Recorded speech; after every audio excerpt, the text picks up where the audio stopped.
Gotta love new tools. Hello everyone. Sorry I haven't been around much. We're doing helmet cam today. A short video hopefully to put on some handguards.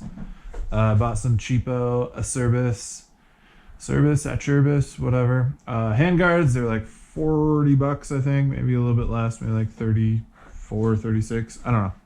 Somewhere between 30 and 40 bucks. But I'm pretty happy with them. They're kind of cool. The throttle side went on fairly easily.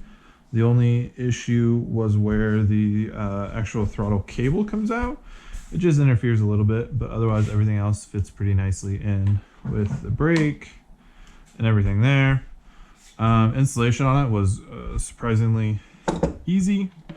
You have the short bolts that connect the actual handguard itself to the frame, and then nuts on the back side.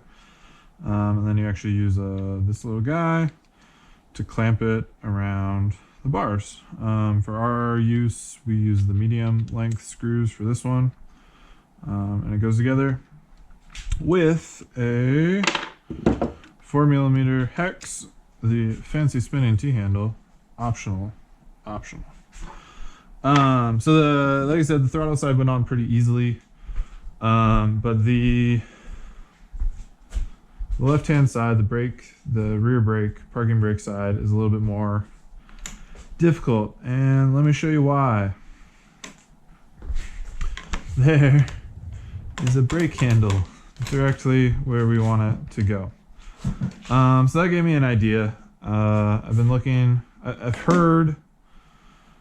purely heard, I don't know if it's true or not, but that they make you can put an ADV 150 or a PCX 150 on there directly, and it's a direct fit.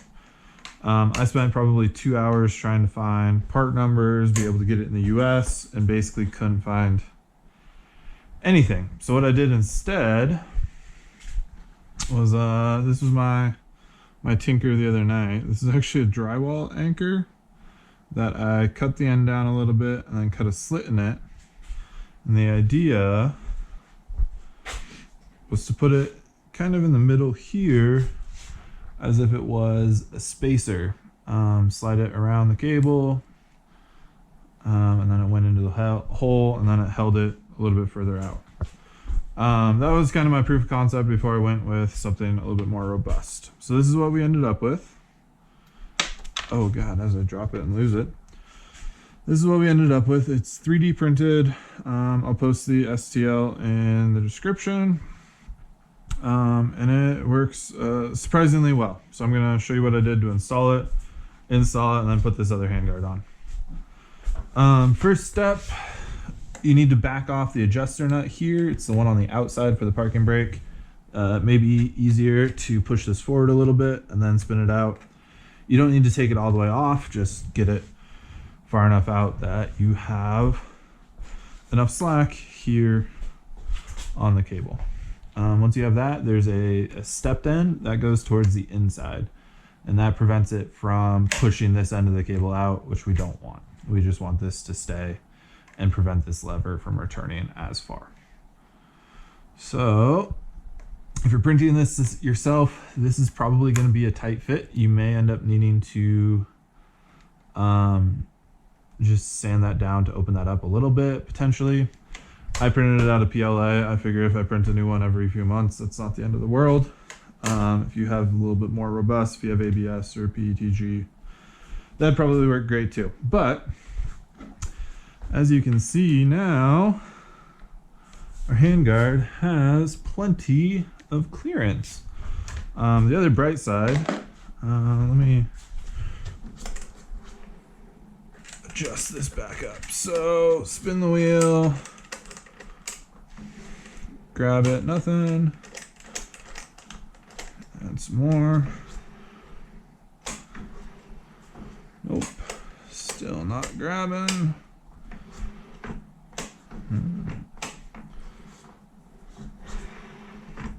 There we go. Maybe give it one more. Parking brake on. All right. So the parking brake on, it was doing nothing. So let's add a couple more turns.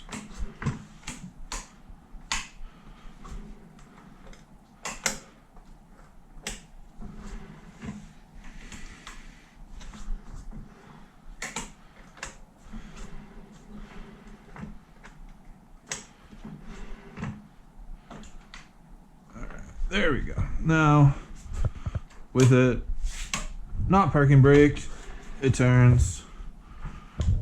Parking brake on, we're good. So that's adjusted good there. As you can see, parking brake still works. Our little adapter just hangs around in there. Let's go back, get our nuts, and bolts, not nuts. We will hop on. Whoa, don't lean too far back, apparently. Let's put this guy on. The parking brake lever does still interfere, but there's almost no tension on that, pushing back against the handguard, so that really doesn't bother me. It may bother you. If that's the case, I'm sorry.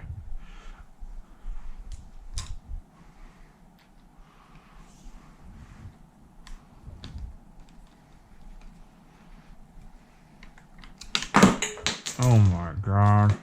Oh my god. There's too much. Okay, let's try this all again.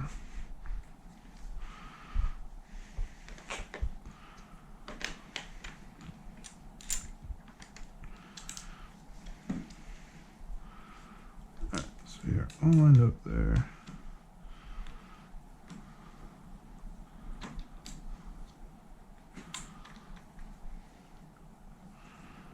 Of course, the one time I record this is the time I struggle with it. Alright, that started. Good. That one started. We'll put our bottom one in.